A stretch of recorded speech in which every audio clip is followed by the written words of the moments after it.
सिद्धकला व्याख्यानमालेमध्ये आपलं स्वागत. सिद्धकला व्याख्यानमालेच्या आजच्या पुष्पाचा विषय आहे विरुद्ध आहार. या विषयावर बोलण्यासाठी आज आपल्याला लाभलेले व्याख्याते आहेत वैद्य लक्ष्मीकांत कोर्टीकर. कोर्टीकर हे सुवर्ण पदक प्राप्त आयुर्वेद पदवीधर आहेत. तसंच त्यांनी काय चिकित्सा या विषयामध्ये PhD प्राप्त केलेली आहे. श्री स्वामी समर्थ आयुर्वेद चिकित्सालयाचे कोर्टीकर हे संचालक आहेत. मागील 28 वर्षांचा वैद्यकीय क्षेत्रातील अनुभव वैद्य कोर्टीकरांच्या पाठीशी आहे. वैद्य कोर्टीकर यांची निरामय, वनौषधी लागवड, प्रकृती परीक्षण अशी 5 पुस्तकं प्रकाशित झाली आहेत. हृदयविकार आणि पक्षाघात या विषयावरही वैद्य कोर्टीकर यांनी लेखन केलं आहे. वैद्य कोर्टीकर यांच्या बीजशुद्धी समर्थ संततीचे रहस्य या पुस्तकाला केंद्रीय आयुष मंत्रालयाचा पुरस्कार मिळाला आहे. असे आपले आजचे व्याख्याते वैद्य कोर्टीकर यांना मी विनंती करते की मी सिद्धकला आयुर्वेद महाविद्यालयाचे अत्यंत आभार मानतो की त्यांनी मला या निमित्ताने लोकांशी संवाद साधायची संधी दिली. आयुर्वेदात वैद्यांना विरुद्धांना हा शब्द काही नवीन नाही, परंतु बऱ्याच लोकांना याच्याबद्दल काही फारशी माहिती नाही किंवा माहित असलं तर शिकरण एवढा एकावरतीच गाडी अडते. तर लॉकडाऊनच्या काळामध्ये याच्यावरती अनेक विविध प्रकारे चिंतन केलं आणि त्यातून हा विषय जो आहे हा तयार झालेला आहे. आयुषः वेदा आयुर्वेदा अशी आयुर्वेदाची व्याख्या जी आहे ही केलेली आहे. मानवी आयुष्याचा सांगोपांग वेध ज्या शास्त्रामध्ये घेतलेला आहे, या शास्त्राने माणसाचे आयुष्य 3 खांबावरती उभे आहे असं मानलंय. आहार, निद्रा आणि ब्रह्मचर्य. अनेक ठिकाणी संहिताकारांनी महत्वाचे विषय 1 किंवा 2 श्लोकात संपवून टाकलेले आहेत, परंतु आहार या विषयासाठी 4 अध्याय खर्च केलेले दिसतात. यावरून आहाराचे किती महत्व आहे हे आपल्याला लक्षात येईल. तर सुश्रुत वाग्भट याप्रमाणेच काश्यप नावाचा ग्रंथकार जो होता त्यांनी काश्यप संहितेमध्ये खिलस्थानामध्ये भोज्योपक्रमणी अध्यायात आहाराविषयी काही महत्वाचे सूत्र दिलेले आहे. ते सांगतात आरोग्यम भोजनाधीनम. बहुतेकांना माहिती आहे आरोग्य हे भोजनाच्या अधीन असतं. भोज्यम विधिमवेक्षते. भोजन जे आहे हे विधीची अपेक्षा करते आणि विधिर विकल्प भजते. तर हा जो काही भाग आहे की हा फक्त वैद्यांनाच माहिती असतो. तर माझी विनंती आहे की जे काही आज या कार्यक्रमाचं रसास्वाद घेत आहेत, आस्वाद घेत आहेत, त्यांनी आपल्या वैद्यांकडे जाऊन याविषयी अधिक माहिती करून घ्यावी. 24 प्रकारचे विकल्प हे काश्यपाने वर्णन केलेले आहे आणि हे जर समजले आपल्याला तर निश्चितपणे जो भाग आहे की आपलं आरोग्य जे आहे हे अधिक उत्तम राहायला मदत होईल. काही तुम्हाला आजारांच्या या स्लाइड्स दाखवतो आहे. हा आहे जलोदर, ज्याला पोटामध्ये पाणी होतं म्हणतात. यकृत खराब झाल्यानंतर होणारा विकार. पांढरं कोड विटिलिगो, नागिण होणं किंवा सारखी सर्दी होणं. मित्रांनो, आहार जो आहे, आहारामुळे विषबाधा होते असं आपल्याला ऐकून माहिती आहे. बऱ्याच वेळेला माध्यान्ह भोजनामध्ये काहीतरी गडबड होते आणि अख्खी शाळाच्या शाळा ती आहे हॉस्पिटलमध्ये ऍडमिट झालेली दिसते. तर हा जो काही प्रकार आहे याविषयी आपल्याला अधिक माहिती जी आहे आज करून घ्यायची आहे.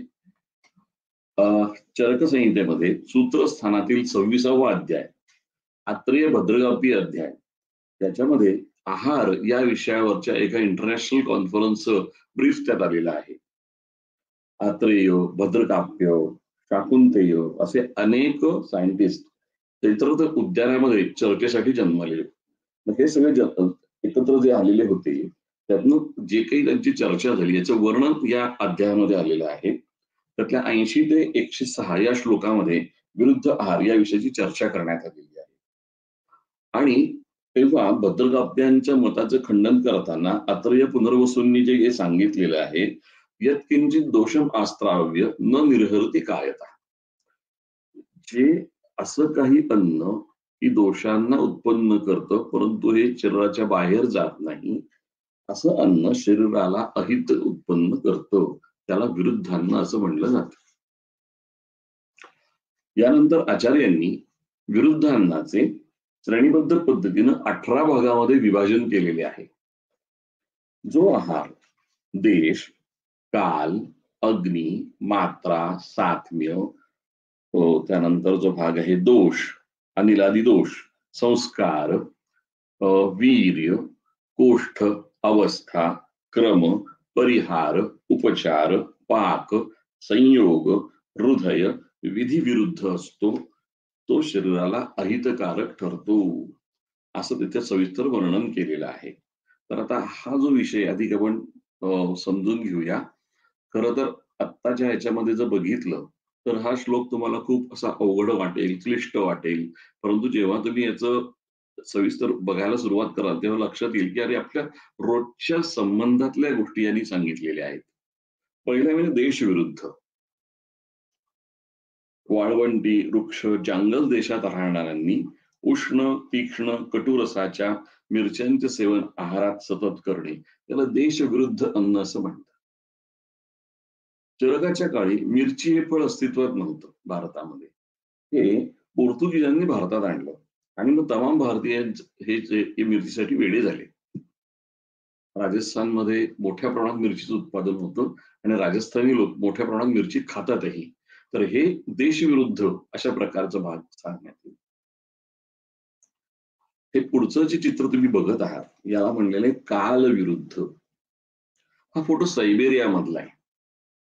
बाहेर बर्फवृष्टी झालेली आहे आणि ही जोडी फरचे स्वेटर, कानटोप्या घालून निवांत आईस्क्रीम खात आहेत. आईस्क्रीम विकणाऱ्या कंपन्यांनी अनेक वर्ष संघर्ष करून लोकांना वेड बनवण्यात यश मिळवलेलं आहे. आईस्क्रीम हा पदार्थ 12ही महिने तुम्हाला हवा तेव्हा हवा तितका खायला हरकत नाही. पूर्वी आमच्या लहानपणी आईस्क्रीम फक्त उन्हाळ्यातच मिळायचं. इतर वेळेला आईस्क्रीमची दुकानं बंद असायची. पण आता काय झालंय, बुद्धिभेद झाल्यामुळे आपण कधीही केव्हाही आईस्क्रीम खाताना दिसतो. आमच्या इथे अहमदनगरला मी जिथे प्रॅक्टिस करतो त्या भागामध्ये तिथे संध्याकाळी आई वडील दादा ताई सगळे स्वेटर बिटर घालून कानटोप्या घालून करत तिथे कुल्फ्या खाताना जेव्हा मी बघितले, गाडीत थांबून त्यांना हॅलो म्हणलं. हॅलो म्हणल्यानंतर सगळे इतके चपापले कारण सगळे माझे पेशंट होते. मी फक्त म्हटलं आता या ताईला रागवू का आईला रागवू, की एवढ्या भर थंडीमध्ये तुम्ही सगळेजण स्वेटर घालून इथं कुल्फ्या खायला येतात, उद्या आजारी पडला तर काय करणार. हा जो काही प्रकार आहे हा 100% कालविरुद्ध भाग आहे. दुसरं उदाहरण कालविरुद्धच तुम्हाला बघायला मिळेल की 40-42 अंश पारा वाढलेला आहे, तरी सुद्धा उन्हात हिंडून येऊन गरम गरम अद्रकवाली चाय पिणारे महाभाग खूप असतात. कारण चहाशिवाय त्यांचं भागतच नाही. चहा हे भूलोकीचं अमृत आहे आणि 12ही महिने तरी त्रिकाळ हे प्यावं असं त्यांचं म्हणणं असतं. हे कालविरुद्धचं दुसरं उदाहरण. तिसरं उदाहरण जे आहे ते म्हणजे रात्री दही खाऊ नये. ही आयुर्वेदातली एक महत्वाचं वचन आहे. याचं झिंडवणे जी आहे हे भारतीय जनता उडवत असते. दही वडा ही अत्यंत लोकप्रिय डिश आहे आणि बहुसंख्य लोक रात्रीच दहीवडा खात असतात. स्वच्छ इशारा देऊन सुद्धा जो भाग आहे की कोणीही याकडे लक्ष देत नाही आणि त्यातून अनेक पेशंट जे आहे ते निर्माण होत असतात. ही बघितली थाळी कधी तुम्ही? याला बकासूर थाळी, बुलेट थाळी, महाथाळी वगैरे वगैरे काय नाव दिलेले. प्रत्येक शहरात नावं वेगळी असतात. हॉटेलमध्ये तुमच्या अग्नीचा पूर्ण बट्ट्याबोळ करणारे अशा प्रकारचं हे डिश प्रेझेंट केलेली असते. आणि चला एकदा ट्राय तर करून बघूया म्हणून अनेक फूडी मेंबर्स हॉटेलच्या बाहेर लाईन मध्ये उभे असतात.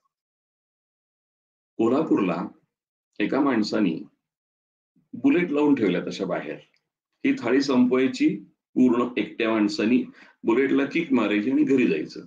पैसे द्यायची आवश्यकता नाही, ही बुलेट तुला फ्री. मित्रांनो, हे 10 भाज्या, 5 कोशिंबिरी, 5 प्रकारचे स्टार्टर, 5 प्रकारचे स्वीट्स, 7-8 पापड, पोळी, भाकरी, पुरणपोळी, थालपीठ, पराठा, ताक, अहो एक एक घास जरी खाल्ला तरी ते पोट आपलं भरून जाईल, इतकं मोठं हे अन्न आहे. 4 जणांनी मिळून खाल्ली तरीही थाळी संपणार नाही. हे जर एका माणसाला जर खायचं ठरलं तर त्याला म्हणायचं अग्निविरुद्ध. आणि आपल्याकडे जर बघितलं तर आग्रह करू करून जे जेवण घालणं जातं ते अग्निविरुद्ध ठरतं. हा दुसरा भाग. सध्याच्या कोविडच्या काळामध्ये जे लोक ज्वरानं पीडित आहेत, खोकल्याने पीडित आहेत, त्यांचा अग्नी बहिर्दिरस्त झालेला आहे, अशा मंडळींनी परदेशामध्ये नाही भारतातही पचायला अतिशय सोपे असे ब्रेड बटर जाम आमलेट असा आहार हा दिला जातो. मला असं जाणवतं की सुखसाध्य असणारा कोविडग्रस्त जो आहे हा अशा प्रकारचा आहार घेऊन असाध्यतेकडे तर गेला नाही. परदेशामध्ये किंवा देशामध्ये याविषयी विचारवंतने व्हायला पाहिजे. कारण सगळ्या ठिकाणी सांगितलं जातं अंडी खा, मटण खा, चिकन खा, परंतु ग्रंथामध्ये टोटली विरुद्ध सांगितलेलं आहे की लंघन करायला सांगितलंय, हलकं अन्न घ्यायला सांगितलेलं आहे. तर तापाच्या काळामध्ये जास्तीत जड अन्न खाणं हे ताप वाढवणारं ठरू शकतं. पुढे म्हणजे मात्रा विरुद्ध. खूप जणांकडनं पौष्टिकता वाढवण्यासाठी तूप आणि मध समप्रमाणात घेऊन एकत्र करून खायला घातलं जातं. लहानांपासून मोठ्यांपर्यंत सगळ्यांना. याला म्हणतात मात्रा विरुद्ध. एकत्र जर तुम्हाला करायचं असेल तर मध 1 भाग आणि तूप 4 भाग असं करून एकत्र करा, म्हणजे तुम्हाला ते विरुद्ध होणार नाही. पुढचे ते म्हणजे सातवे विरुद्ध. एखादा कोल्हापूरचा गोकुळ तालमीतला वस्ताद जो आहे त्याला मिरच्या, तांबडा पांढरा रस्सा, बाजरीची भाकरी असलं कटुरसात्मक उष्णवीर्यात्मक भोजन जे आहे हे त्याला सात्म्य असतं. तो नेहमीच तशा प्रकारचं अन्न खात असतो. परंतु अशा पैलवानाला जर तुम्ही कोफ्ता वगैरे खाऊ घातला तर त्या ठिकाणी जो भाग आहे की त्याला ते मधुरवीर्यात्मक अन्न जे आहे हे सात्म्य विरुद्ध ठरू शकतं. पुढे येतं ते म्हणजे दोष विरुद्ध. शरीरामध्ये प्रचंड मोठ्या प्रमाणामध्ये कफप्रकोप झालेला आहे, दमा उसळलेला आहे, असं असताना बायकोला श्रीखंडपुरी केलेली आहे, मग अन्नाचा अपमान कसा काय करायचा म्हणून हाणगणपत. मग हे अशा प्रकारचं अन्न खाणं जे आहे हे दोषविरुद्ध समजलं जातं. हे अन्न पोटात गेल्यानंतर साधारणपणे 3 ते 6 तासामध्ये त्या माणसाला उचलून ऍडमिट करणे इतपत त्याचा दमा वाढू शकतो. हे यांच्या गावी सुद्धा नसतं. आपल्याकडे नेहमी गरम पाण्यामध्ये मध घ्यायची पद्धत आहे, वजन कमी करायचं असतं ना. याला संस्कार विरुद्ध असं म्हणलेलं आहे. मित्रांनो, हा मध गरम करून खाणे किंवा गरम पाण्यात घालून मध घेणे हे दोन्ही संस्कार विरुद्ध असंच म्हणलं जातं. मधु पीतोष्णदकम विरुद्धानी असं मधाचं वर्णन करताना आचार्य म्हणतात. अन्यात मधु उष्णम उष्णार्थम अथवा सविषान्वयात. मध गरम केल्यास मारक ठरतो, उष्णतेने पीडित असताना मध दिला तो मारक ठरतो. सविषान्वयात याच्यावर प्रचंड संशोधन झालेलं आहे. मध गरम केल्यामध्ये त्याच्यामध्ये HMF म्हणजे हायड्रॉक्सीमेथिल फॉर्फ्युराल्डिहाइड नावाचा एक विषारी पदार्थ तयार होतो. परदेशामध्ये मित्रांनो, भारतामध्ये सुद्धा ISI मार्क मिळवायला 70 अंशाच्या वरती मध गरम करायला लागतो तर तुम्हाला तो ISI मार्क किंवा ॲग मार्क मिळतो. मग आता काय करायचं? मध तुम्हाला जो मिळतो हा मुळातच हा गरम करून आलेला असल्याने तो मध हा आपल्याला खायला योग्य नाही. तर तुम्हाला मध घ्यायचाच असेल तर डायरेक्ट तुम्ही हा पोळ्यातला मध घ्या. फक्त 7 फडक्या रेशमी कापडाने गाळलेला अशा प्रकारचा ऑर्गॅनिक मध तुम्हाला जर मिळाला तर याच्याकडे तुम्ही वळा. खूप वेळेला स्मार्ट आया ज्या असतात ह्या अशा प्रकारची गोष्ट करत असतात.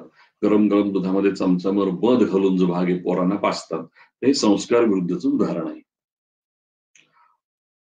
आणखीन हा जो एक भाग आहे हा आपल्याकडे खूप दिसायला लागलेला आहे. चराच्या वेळी नव्हता हा, परंतु आता दिसू लागलेला आहे. सध्या टीन फूडचा जमाना आहे. आणि हा जो टीन आहे तुम्ही जर बघत असाल तर या पत्र्याच्या डब्याला आतल्या बाजूनं प्लास्टिकचं कोटिंग केलेलं आहे. आणि त्या ठिकाणी मी दिले BPA म्हणजे काय बिस्फेनॉल A. हा एक प्लास्टिक मधला घटक आहे.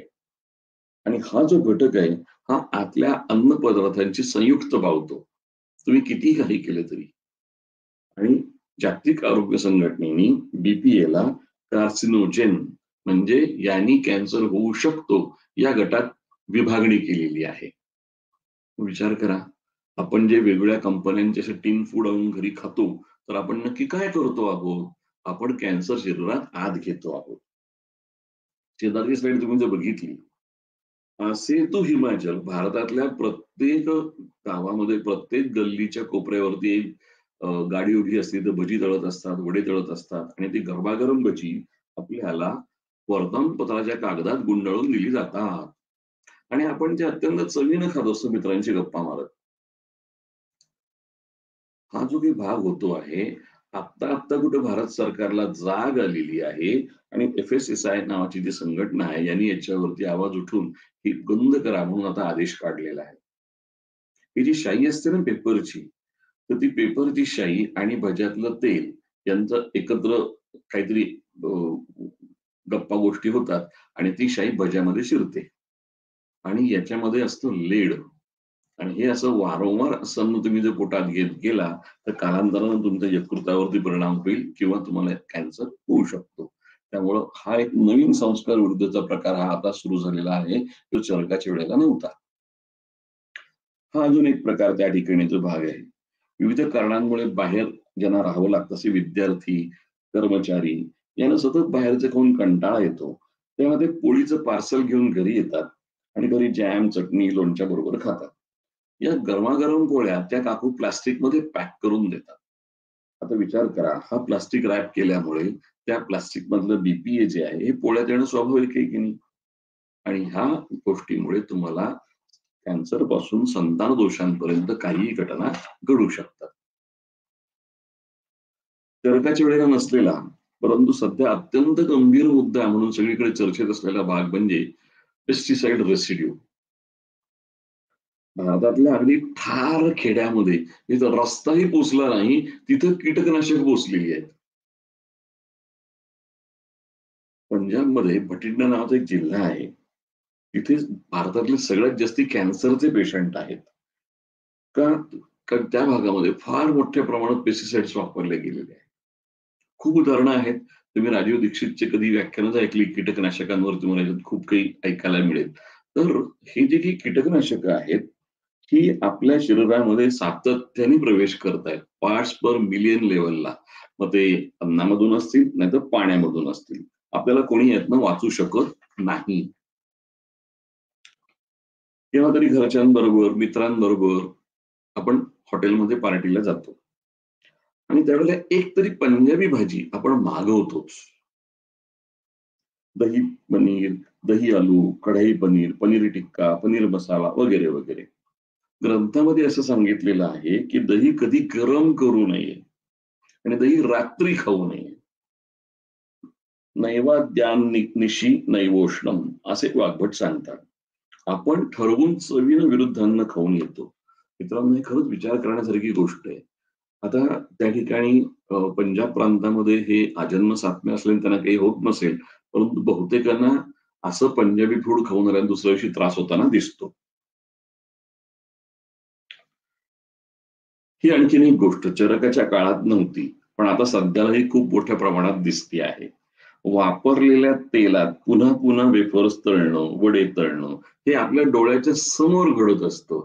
तरी सुद्धा जो भाग आहे की आपण काही त्याला काही म्हणत नसतो.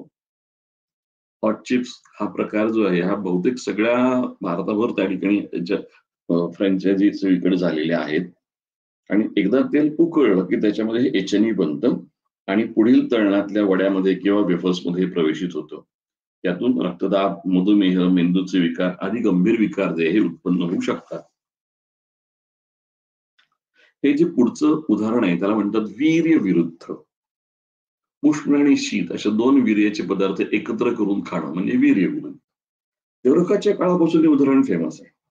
भद्रकाप्यांचं मत खंडन करताना पुनर्वसू अत्रे यांनीच सांगितलेलं आहे, सर्वाने मत्स्यान्न पयसा तहाभ्यवरेत विशेषस्तु चिलितिमम. कुठलाही मासा दुधामध्ये शिजवून खाऊ नये, त्यांनी विरुद्ध तयार होतं. विशेषतः चिलीचिमी नावाचा, आता हा कुठला मासा माहिती नाही आता, परंतु मासे आणि दूध एकत्र करून खाऊ नये. परंतु आमचे जेवढे काही बंगाली मित्र आहेत किंवा बंगाली वैद्य आहेत, त्यांच्याकरता जो भाग आहे दुधामध्ये शिजवलेला मासा, हे म्हणजे फार अत्यंत एकदम लाजवाब डिश असं समजलं जातं. आणि तीव्र अभिषंद उत्पन्न होतो, आमविष तयार होतो आणि हे त्यांनी विविध प्रकारचे रोग त्यातनं होऊ शकतात. परंतु याच्यावरती खरंच संशोधन होण्याची गरज आहे, की दीर्घकाळपर्यंत हे अशा प्रकारचं हे दुधात शिजवलेले मासे खाल्ल्याने त्या माणसांमध्ये नक्की काय होतं. कोष्ठ विरुद्ध ज्यांचं क्रूर कोष्ठ आहे, म्हणजे ज्यांना संडासला साफ होत नाही, म्हणजे एरंड तेलाची 100 ml ची बाटली पिऊन सुद्धा त्याला काही फार काय जुलाब बिलाब होत नाही, अशा माणसांना म्हणायचं क्रूर कोष्ठी. आणि ज्यांचं कोष्ठ क्रूर आहे अशा मंडळीने जो छोले भटुरे, वाटाण्याची उसळ, मिसळ पाव, चवळीची उसळ, राजमा चावल असे विष्टंबी पदार्थ खाण्याचा सपाटा लावला तर परिणाम काय होईल, की त्याला जो भाग आहे की संडास 2-2, 4-4 दिवस होणारच नाही आणि पुढे जो भाग आहे की त्याचं मोठं आतडं संपावरती जाईल. मित्रांनो, सध्या जो भाग आहे ना, गट मोटिलिटी हा संशोधनाचा विषय आहे. खूप मोठ्या प्रमाणामध्ये हे अशा प्रकारचे पेशंट सध्या दिसायला लागलेले आहेत आणि याचं मुख्य कारण जे आहे की हे कोष्ठ विरुद्ध अन्न सेवन हे आहे. आपण फक्त औषधाच्या मागे लागतो, परंतु हे जर पथ्य पाळलं तर कुठलेही औषध न घेता आपल्याला आपोआप आपली सकाळचा जो भाग आहे मॉर्निंग कॉला क्लिअर व्हायला मदत होईल. हे दुसरं एक उदाहरण अवस्था विरुद्ध तुम्हाला दाखवतो. सर्जरी झालेला पेशंट आहे, आपला कितीही लाडका असला म्हणून त्याला वडापाव आणून देणं हा शुद्ध गाढवपणा आहे हो. त्याचं पोट कापलेलं आहे, त्याला आता डॉक्टरांनी जो भाग आहे फक्त थोडंसं काहीतरी लाईट पेज खायला सांगितली किंवा थोडं फ्रूट ज्यूस द्यायला सांगितलेलं आहे, परंतु हट्ट करून बसला नाही मला वडापावच खायचा. तर हे असं काही झालं तर त्या ठिकाणी जो भाग आहे की त्याला परत दुसरं ऑपरेशन करायची पाळी येईल, इथपर्यंत गंभीर प्रकारे घडू शकतात. पुढचं आहे क्रमविरुद्ध. हा एक अत्यंत नेहमी घडणारा प्रकार आहे, की चहावाल्याकडे गेल्यानंतर म्हणून एक थंडा पाणी देणार का? मी तो थंड पाण्याची बाटली देतो, आपण ती घटा ती पितो आणि ती पिल्यानंतर गरम गरम चहा जो आहे हा आपण गप्पा टाकत प्राशन करतो. शीतोष्ण क्रमसेवना हा कुष्ठाचा हेतू वर्णन केलेला आहे. थंड आणि गरम असे पदार्थ लागोपाठ घेणं. मित्रांनो, हा खरंच विचार करण्यासारखा मुद्दा आहे आणि हा सगळ्या ठिकाणी हा प्रॉब्लेम आहे भारतामध्ये. म्हणजे मोठ्या शहरांमध्ये, छोट्या शहरांमध्ये सगळीकडे चूक ही सारखीच घडते. कुठेतरी याचा विचार आपल्याला करायला पाहिजे. दुसरं उदाहरण आहे क्रमविरुद्धचं, की आपण कुठेही हॉटेलमध्ये गेल्यानंतर सगळं जेवण झाल्यानंतर तो वेटर येऊन विचारतो, "सर, स्वीट डिश क्या लोगे? गुलाब जाम है, मूग का सीरा है या फालूदा है या और कुछ है?" आपण सांगू गुलाबजाम घेऊन ये बॉस. मग आधी आपण सगळं खाल्ल्यानंतर शेवटी आपण जे आहे हे गोड पदार्थांची डिश खातो. आयुर्वेदाने बरोबर याचं उलट दिलेलं आहे. पहिल्यांदा मधुर रसाचे पदार्थ सेवन करायला सांगितलेले आहे. मग हा अशा प्रकारचा जो कलियुगाचा महिमा आहे, यातून नाना प्रकारच्या समस्या ज्या आहेत त्या सुरू होऊ शकतात, त्याचा आपल्याला पत्ता पण नाहीये. हे एक चिरपोक्त उदाहरण आहे. हे आजही सगळीकडे चालू आहे. म्हणजे बऱ्याच प्रमाणात वराह मांस जे आहे म्हणजे डुकराचं मांस जे आहे हे खाल्लं जातं, पोर्क. परदेशामध्ये हे आम आहे, आपल्याकडं फार क्वचितच असं दिसतं. परंतु डुकराचं मांस आणि वरती मद्यपान हा जो काही प्रकार आहे म्हणजे उष्णवीर्याचं हे मांस असतं, वरती उष्णवीर्याचं मद्यपान करणं, याला परिहार विरुद्ध असं नाव दिलं गेलेलं आहे. तर हे अशा प्रकारची गोष्ट नाही करायला पाहिजे, परंतु ही नियमितपणे केली जाते. पुढचं आहे उपचार विरुद्ध. हा एक गंमतशीर प्रकार आमच्या क्लिनिकमध्ये घडला होता. एक किस्सा आहे, हा एक कॉकू आहे म्हणजे कॉलेज कुमार. विरेचनासाठी त्याला स्नेहपान सुरू केलेलं होतं. स्नेहपानाची मात्रा वाढवत चाललेली होती आणि तिसऱ्या दिवशी साहेबांनी मस्तपैकी कोका कोला पिला. ढेकर येऊन गेल्यानंतर मला फार बरं वाटलं. अरे, तू पंचकर्मासाठी माझ्याकडे ट्रीटमेंट घेतो आहे आणि तू कोका कोला थंड असा पिलाच कसा, तोही तूप घेतल्यानंतर. म्हणजे हा जो भाग आहे की आपल्याकडे पेशंटला जे आपण यादी करून देतो ना, काय खाऊ नका, काय पिऊ नका, याच्यामध्ये आता आम्ही कोका कोला पिऊ नका असं पण द्यायला सुरुवात केली. कारण काय की तुम्ही लिहिलं नाही ना, तुम्ही सांगितलं नाही. आम्ही फक्त जनरल सांगितलं गरम पाणी घ्या. नाही, तुम्ही काय घेऊ नका हेही लिहायला पाहिजे असं मला लक्षात आलं. पुढचं आहे म्हणजे पाकविरुद्ध.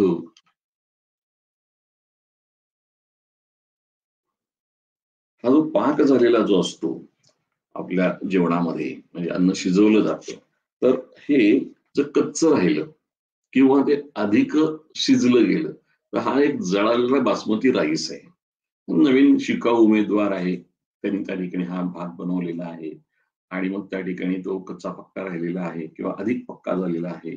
तर हे असं अन्न बऱ्याच वेळेला आपण जेव्हा कॅम्प फायरला जातो किंवा कुठेतरी किल्ला बिल्ला तिथे ट्रेकिंगला, तेव्हा अशा काही गोष्टी केल्या जातात. कधीच कोणी स्वयंपाक शिजवलेला नसतो, त्यामुळे हे असं अन्न शेवटी गपचूप खावं लागतं. हा एक प्रकार गमतीशीर सध्या दिसतो आहे. म्हणजे कन्याकुमारी पासून हिमाचल प्रदेश पर्यंत सगळीकडे काँग्रेस गवत पसरलेलं आहे. आणि खूप वेळेला खेड्यापाड्यातले जे ग्रामस्थ जे आहेत, हे चुलीत जाळण्यासाठी हे वाळलेलं काँग्रेसचं गवत हे घेऊन येतात आणि त्यांनी अग्नी पेटवतात. परिणाम त्याचा असा होतो, की जे तुम्ही अन्न बनवता, तो चहा असेल, भात असेल, त्या सगळ्याला काँग्रेस गवताचा एक आगळा वेगळा वास लागतो. तर हे पाकविरुद्ध उदाहरण. संयोग विरुद्धचं उदाहरण. हे सगळंच तुम्हाला जण सांगत असतात, की दूध आणि फळ एकत्र खाऊ नये. मग दूध, केळ, स्ट्रॉबेरी मिल्कशेक जे आहे, हे माझ्या मुलाच्या आरोग्याचं रहस्य, असं करून बऱ्याचशा माता टीव्हीवरती सांगत असतात. परंतु ग्रंथातलं जे सूत्र आहे, विरुद्धम अम्लम पयसा सह सर्वं फलम तथा. कुठलीही फळं ही दुधामध्ये एकत्र मिसळून खाऊ नये, असा वाटपटाचार्यांचा आदेश आहे. आणि घराघरामध्ये हा प्रकार नेहमी घडताना दिसतो. फ्रूट सॅलड असेल, शिकरण असेल, मिल्कशेक असेल, तर ह्या घटना ह्या टाळल्या पाहिजेत. आज आमच्याकडे जेव्हा एखादा एक 25-26 वर्षाचा मुलगा येतो, वारंवार सर्दी, हटतच नाही सर्दी. पार अगदी ती डोक्यामध्ये मुरली त्याच्या पार अगदी सायनस झालेला आहे. आणि मग आम्ही जेव्हा त्याचा इतिहास घ्यायला बसतो, तेव्हा मग एक सहज प्रश्न आम्ही टाकतो. मग तुमचा दादा लहानपणी काय जेवायचा? अहो जेवायचाच नाही. मग काय शिकरणपोळी करायची. शिकरणपोळी खा बाबा, जेवतोय ना. म्हणजे याचा पिंड जो आहे हा शिकरणपोळीवरती वाढला गेलेला आहे. त्याचे धातू जे आहेत ते मुळापासूनच खराब तयार झालेले आहेत. असं जेव्हा असतं त्यावेळेला जो भाग आहे, की त्याला पुढे नाना प्रकारचे विकार हे होऊ शकतात. त्यातलं पिन असं म्हणजे वारंवार होणारी जुनाट सर्दी याने हा पेशंट ग्रस्त असतो. दुसरं सगळ्यात विरुद्धचं उदाहरण जे आहे, की काही समाजांमध्ये तुम्ही जर चहाला गेलात, तर चहा बरोबर जो भाग आहे, की एक तर सॉल्टेड वेफर्स किंवा असे तिखट कुरकुरे शेजारी बरोबर ठेवतात, की "सर जी ले लो ना थोडासा." हे असं दोन्ही एकत्र नसतं खायचं. परंतु खूप ठिकाणी हे अशाच प्रकारे हे जे आहे, हे चहा घेतला जातो आणि परिणाम त्याचा असा होतो, की त्यातून विरुद्धान्न हे तयार होत असतं. छान दिसते ना जिलबी? काय सुंदर रंग आलाय तो. पण हा जो केशरी रंग आलेला आहे मित्रांनो, हा या रंगांमुळे आलेला आहे. हे जे खाद्य रंग आहेत, त्या दुसऱ्या बाजूला तुम्हाला दिसतायत, हे सगळे कृत्रिम आहेत. हे रासायनिक आहेत. हे केमिकल पासून बनलेले आहेत. आणि अशा प्रकारचे रासायनिक रंग तुमच्या खाद्यान्नामध्ये गेले, तुमच्या पोटात गेले, तर यातून पुढे काहीतरी गडबडी होणार हे निश्चित. आणि वारंवार जर असं व्हायला लागलं, तर तुमच्या यकृताला धोका होऊ शकतो.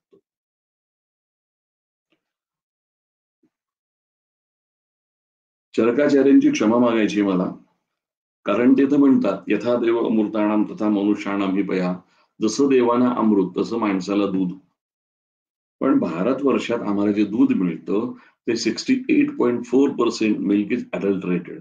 ते मिलावटी आहे, असं दुग्ध मंत्र्यांनी संसदेमध्ये कबुली दिलेली आहे. सणावाराला आपण जर बघितलं, तर नकली खव्याच्या गोण्या पकडल्याचं उदाहरण तुम्हाला जो भागे पेपरमध्ये इथं फोटोसहित येत असतं. तर भेसळ हा विरुद्धचा एक नवा अवतार आहे, असं मला लक्षात आलेलं आहे. आणि लहान मुलांना आपण जी सुरुवात करतो अन्नाची, ती दुधापासून करतो. लक्षात घ्या, अगदी बालपणापासून त्याला आपण विरुद्ध अन्न देतो की काय, असं लक्षात घ्यायला लागलेलं आहे. त्यामुळे आपण जर बघितलं आपल्या आसपास, तर बालरोग तज्ञांकडे लहान मुलांची जी काही संख्या आहे, 100-100, 150-150 पेशंट रोजचे तपासतात. याचं मुख्य कारण जे आहे हे भेसळयुक्त दूध. हा एक उच्च कोटीचा संयोग विरुद्धचा नमुना आहे. जगामध्ये अविकसित देशांमध्ये बऱ्याच ठिकाणी तांदूळ हाच महत्वाचा आहार आहे आणि तिथे व्हिटॅमिन ए याची डिफिशियन्सी असल्यामुळे मुलांना रातांधळेपणाचा त्रास होतो. म्हणून शास्त्रज्ञांनी एक नवीन राईस डेव्हलप केला की ज्याच्यामध्ये व्हिटॅमिन ए आहे. हा याला म्हणतात गोल्डन राईस. आणि मग तो आता सगळीकडे वितरित केला जाऊ लागलेला आहे. शास्त्रज्ञांची याच्याबद्दल बरीच उलटी सुलटी मतं आहेत.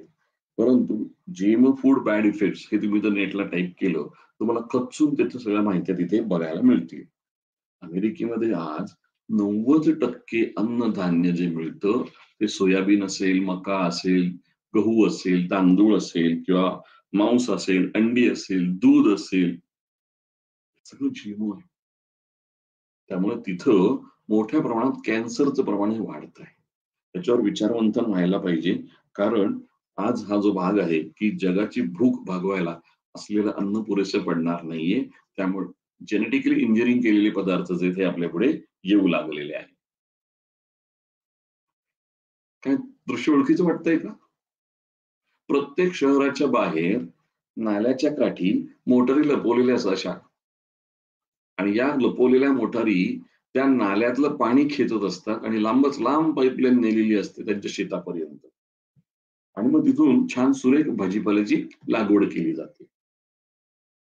अहमदनगर शहरामध्ये येणारा पालक आहे, कोबी आहे, हा सगळा आमच्या सीना नदीच्या पाण्यावर वाढवला जातो. चितळे रोड, गंज बाजार, प्रोफेसर कॉलनी, MIDC इथून आम्ही हिरवागार पालक घेतला आणि एनसीएलला तपासायला दिला. तर धक्का बसला कारण त्याच्यामध्ये क्रोमियम, कॅडमियम, आर्सेनिक, मर्क्युरी अशा प्रकारचे विषाक्त धातू त्यात आले आणि PPM लेवलला हे आपल्या पोटात जात आहेत. आणि हे नित्य जर जात राहिले तर तुम्हाला लिव्हर सिरोसिस झाल्याशिवाय राहणार नाही. मित्रांनो, हा जो संयोग विरुद्धचा प्रकार आहे याच्याविषयी आता आपण सतर्क व्हायला पाहिजे. काय करता येईल? आपल्या भाज्या आपण आपल्या घरात लावू शकतो. किचन गार्डनिंग आपण ज्याला म्हणतो. फूड इंडस्ट्री आणि केमिकल इंडस्ट्री यांची फार गट्टी जमलेली आहे. केमिस्ट नाना प्रकारची रसायने शोधत असतात. त्याच्यामुळे पदार्थ जे ते लुसलुशीत बनतात. ते अधिक काळ टिकतात. ते खाताना कुरकुरीत लागतात किंवा ते चटकदार रंगाचे दिसतात. हे जे ई नंबर्स बघताय ना तुम्ही, E300, E124, E132, कधी वाचलंय तुम्ही? आपण हे काही बघत सुद्धा नाही. तुम्ही जेव्हा एखादं पाकिट आणता, खाद्यपदार्थ समजा तुम्ही एक वेफर्सचं पॅकेट आणलंय किंवा एक दुसरं चॉकलेट आणलेलं आहे, तर त्या रॅपरवरती मी जर मागं जर बघितलं, तर कोडेड लँग्वेजमध्ये तिथले कंटेंट लिहिलेले असतात. हे कोडेड लँग्वेज आहे. माणसांना हे माहिती नाही हे काय आहे. सहज म्हणून आज Google करा आणि ई नंबर्सला जा आणि बघा हे नंबर म्हणजे याचा अर्थ काय होतो. म्हणजे आपण हे काय खातो आहे या अन्नातून हे लक्षात येईल. आणि ही ग्राहकांना उल्लू बनवायची ही पद्धत शोधून काढलेली आहे आणि या सगळ्याचा मानवी आरोग्यांवरती दीर्घकाळ परिणाम होणार आहे हे पॅकिंग करणाऱ्या त्या इंडस्ट्रीला माहिती पण नाही. जेव्हा केव्हा होईल तेव्हा त्याला खूप उशीर झालेला असू शकतो. त्यामुळे हात जोडून विनंती, तुम्हाला जे अन्न खायचं आहे ते घरी खा, आपल्या आईच्या किंवा बायकोच्या हातचं खा. हृदविरुद्ध घराघरामध्ये दिसणारे चित्र आहे. आईच्या धाकानं मुलगी तिथं बसली जेवायच्या टेबलला आणि त्या लेट्युसच्या पानाला ती टोचत आहे. तिच्या मनातलं काय अर्थ आहे हो तिचा? काय चाललं असेल डोक्यामध्ये? मी काही शिळी आहे कसली पानं खायला? मला पिझ्झा पाहिजे. मित्रांनो, हे जे की आहे हे आपल्या घरामधलं उदाहरण याला म्हणतात हृदविरुद्ध. तुमच्या मनाच्या विरुद्ध जे आहे हे अन्न तुम्हाला खावं लागतं. परिणाम त्याचा असा होतो ते अन्न तुम्हाला अंगी लागत नसतं. पुढचं आहे संपत विरुद्ध. 3 प्रकारची केळी दिसतात मित्रांनो. एक अति पिकलेलं केळ आहे, ते काळं पडलंय. एक थोडं व्यवस्थित पिकलेलं आणि तिसरं जे आहे ते हिरवट केळ आहे.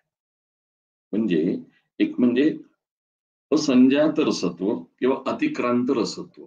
म्हणजे ते इतकं जास्ती पिकले की ते उतरून गेलेलं आहे. हे असं उतरून गेलेलं फळ खाऊ नये किंवा कच्चं केळ खाऊ नये, असं शास्त्रात आदेश दिलेला आहे. त्याला म्हणतात संपत विरुद्ध. पुढचं उदाहरण जे आहे ते म्हणजे विधी विरुद्ध. घराघरामध्ये दिसणारी ही गोष्ट जी आहे. आहारविधी विशेषायतन नावाचं एक चरकाने सदर दिलेलं आहे. त्याच्यामध्ये आहार कसा घ्यावा, त्याचे नियम दिलेले आहेत. त्याच्यामधलं काही वर्णन सांगतो. इष्ट देशे शुचिभूमी, स्वयं, शुचिपात्र, शुचिपरिचारक. तर आपल्याला इष्ट देश म्हणजे टीव्ही किंवा कॉम्प्युटर असं झालेलं आहे. आणि पोरांना त्यांच्या समोर अन्न ठेवायचं, त्याला आवडती जी कार्टून सिरियल लावून द्यायची, की पोरगं गपचूप त्या ठिकाणी जे आहे, हे जेवायला सुरुवात करतं. हा आईचा अनुभव असतो. परिणाम असा होतो, की मला जेवायचं असेल तर कॉम्प्युटर किंवा टीव्ही लावलाच पाहिजे. मी जेवणारच नाही. मग हे जर त्याच्याकडे कंडिशन रिफ्लेक्स सारख्या घटना घडायला लागली, तर त्याच्या शरीरामध्ये चुकीच्या घटना घडायला लागतील. मुलांना का रागवायचं? हे बघा. आजकाल सगळीकडे जो भाग आहे, की एक नवीन प्रकार सुरू झालेला आहे. Buffet dinner. उभं राहून जेवायचं. हे सगळं भरून ताट घ्यायचं आणि त्या ठिकाणी उभं राहून जेवायचं. आपल्याकडे ग्रंथात असं वर्णन केलेलं नाही. व्यवस्थित मांडी घालून बसा किंवा खुर्चीवर बसा आणि शांत चित्ताने व्यवस्थित जेवा. हा प्रकार तर आपला स्वतःचाच दिसेल एखाद्या वेळेला. फोनमध्ये बघत-बघत आपण नाश्ता करत असतो. फोनमध्ये बघत-बघत आपण जेवत असतो किंवा कॉम्प्युटरवर काम करता-करता एका बाजूने पण खात असतो. ते आपल्या बाबांचं, आपल्या दादाचं किंवा आपल्या नवऱ्याचं हे चित्र तुम्हाला दिसत असेल. त्याला म्हणतात विधी-विरुद्ध. तुम्ही काय खाता आहे याचं तुम्हाला काहीही ज्ञान नसतं. तुमचं सगळं लक्ष त्या फोटोमधल्या म्हणजे शेअर मार्केटमध्ये काय चाललंय अप त्याच्याकडे असेल किंवा तुमचं जे बॉस काय सांगतो त्याच्याकडे लक्ष असेल. तर ही जी गोष्ट आहे, हे विधिविरुद्धचं उदाहरण आहे. हा एक श्लोक या ठिकाणी दिलेला आहे. बहुतेक वैद्य मंडळींचा हा श्लोक पाठही असतो, परंतु आपण सर्वसामान्य असल्यामुळे हा श्लोक तुम्हाला काही माहिती नाही. परंतु थोडक्यामध्ये सांगायचं झालं, तर त्याच्यामध्ये विविध प्रकारचे विकार, की जे विरुद्धांना सेवनाने होऊ शकतात, याची यादी दिलेली आहे. त्याच्यामध्ये काही शारीरिक विकार आहे, काही मानसिक विकार आहे, काही ज्ञानेंद्रियांचे विकार आहे, काही कर्मेंद्रियांचे विकार आहे, काही गुणसूत्र विकार आहेत. मित्रांनो, हा अतिशय धक्कादायक बाब आहे. कारण नियमितपणे विरुद्धांना सेवन जर केलं, तर संतान दोष उत्पन्न होऊ शकतात. म्हणजे तुमच्या पुढच्या पिढीमध्ये प्रॉब्लेम येऊ शकतात. बघायचे? हे बघा. दोन्ही हातच आले नाहीयेत बाळाला. बाळाच्या ओठाला इथं छेद आहे किंवा हृदयाच्या मध्ये इथं सुराग आहे किंवा दोन्ही डोळ्यात जन्मजात मोतीबिंदू आहे. गंभीर आहे ना? तुम्हाला त्रास झाला, ठीक आहे. तुम्ही सहन कराल, चिकित्सा घ्याल. परंतु तुमच्यामुळे तुमच्या गुणसूत्रात बदल होऊन जर पुढच्या पिढीकडे हा प्रॉब्लेम गेला, तुम्हाला कोण माफ करणार आहे? मग ही गोष्ट आपण अ, सुज्ञ आहात, फार काही बोलत नाही. लवकरात लवकर जर आपण यापैकी काही करत असाल, तर ते बंद करा. मग हे विरुद्ध अन्न काय नक्की करतं? कशी गडबड करतं? याच्याविषयी जर बोलायचं झालं, तर आपल्याला लक्षात येईल, की हे विरुद्ध अन्न शरीरामध्ये अग्निमांद्य उत्पन्न करतं. अग्निमंद करतो. अग्निमंद झाला की विपाक योग्य होत नाही. त्यातून आमाची उत्पत्ती होते आणि अशी आमोत्पत्ती झालेला रस जो आहे असार धातू निर्मिती करतो. त्यामुळे धातू कार्यामध्ये विगुणता येते. म्हणजे ते काम चांगलं करत नाही. त्यानंतर काही वेळा धातू कार्याच्या विरोधी अशा प्रकारचे घटक त्यात तयार होतात. त्यामुळे धातू दुष्टी होते, धातू खराब होतात आणि मग तसंच तुम्ही विरुद्धांना तसंच खात राहिला, तर उत्तरोत्तर धातुदुष्टी व्हायला लागते. परिणाम होतो स्थानवैगुण्य. त्यानंतर होते अवयवामध्ये विकृती, व्याधी होतात, व्याधी वाढतात. इतके वाढतात, तरी सुद्धा विरुद्धांना चालू ठेवलं तुम्ही, तर उपद्रव उत्पन्न होतात. उपद्रवांची पण वाढ व्हायला लागते. कधी-कधी ज्ञानेंद्रियांची कामं जी असतात, ती कमी होतात किंवा ज्ञानेंद्रियांची हानी होते. कर्मेंद्रियांची कामं कमी होतात, कर्मेंद्रियांची हानी होते. संतानदोष उत्पन्न होतात. कधी-कधी मृत्यू सुद्धा होऊ शकतो. मित्रांनो, की हा जो काही भाग आहे, हा ग्रंथात सांगितलेल्या गोष्टीचा पुढे अप्लाइड थिंकिंग करून सांगितलेला भाग आहे. मग काही लोकं तर नियमितपणे खातात. त्यांना कसं काही होत नाही? असा पुढचा प्रश्न येऊ शकतो. त्याचं उत्तर चरकाने त्यावेळेला दिलेलं आहे. काही लोकांना हे सातवी होतं. कमी प्रमाणात खाल्लेलं असेल आणि तुमचं अग्नी तीव्र असेल, तुम्ही तरुण असाल, तुम्ही नित्य व्यायाम करत असाल, रोज दूध तूप घेत असाल, तर विरुद्धं विथितं भवेत्. हे विरुद्धनं तुम्हाला काही करू शकत नाही. मग आपण या गटात जर असाल तर काही प्रॉब्लेम नाही. एखाद दुसऱ्या वेळेला तुम्ही चुकला तर काही हरकत नाही. परंतु तुम्ही हे करत नसाल आणि तुम्ही नियमितपणे विरुद्धान्न खात असाल तर आधी सगळे व्याधी तुमच्याकडे चालत येऊ शकतात. मला करायचं काय? मग त्याचं चिकित्सा सूत्र वर्णन केलेलं आहे. विरुद्धम अपि च आहारो विद्यात विष गरोपमम. विष सेवन केल्यानंतर जी चिकित्सा करायची आहे तशा प्रकारची चिकित्सा ही विरुद्ध आहाराची करावी. विरुद्धाशन जान रोगान प्रतिहंती विरेचनम वमनम शमनम चैव पूर्वम वा हितसेवन. चरकांनी पण असं सांगितलेलं आहे की त्याला विरेचन म्हणजे जुलाब द्या, त्याला उलटी द्या, त्याला शमन करणारी औषधं द्या आणि त्यानंतर त्यांना हितकर आहार नियमितपणे खा बाबा असं त्याला आदेश द्या. इथं तुम्हाला काही मी रिसर्च पेपर्स तुम्हाला दाखवतो आहे की वेगवेगळ्या शास्त्रज्ञांनी याच्यावरती भरपूर काम केलेले त्याचे पेपर्स पब्लिश झालेले आहेत आणि याच्यावरून तुमच्या लक्षात येईल की हा जो काही प्रकार आहे हा केवळ त्या चरकाच्या काळात राहिलेला नाहीये. हा आजही तुम्हाला जो भाग्या दिसायला लागलेला आहे. डॉक्टर मुकुंद सबनीस म्हणून आहेत औरंगाबादचे. त्यांचा हा एक खूप छान पेपर आहे. ज्या जिज्ञासूला बघायचं असेल तिथं ते नक्की तुम्ही यांना फॉलो करा. हा जो पेपर आहे हा जर एकदा तुम्ही वाचला तुमच्या लक्षात येईल की आपण काय चुका करतो. हा दुसरा पेपर जो आहे हा heavy metals from consuming food grown on the sewage irrigated soil. म्हणजे मी आता दाखवलं ना नाल्यातलं पाणी हे जे आहे हे फूड चेन मध्ये येतं त्याच्यावरचा हा पेपर आहे.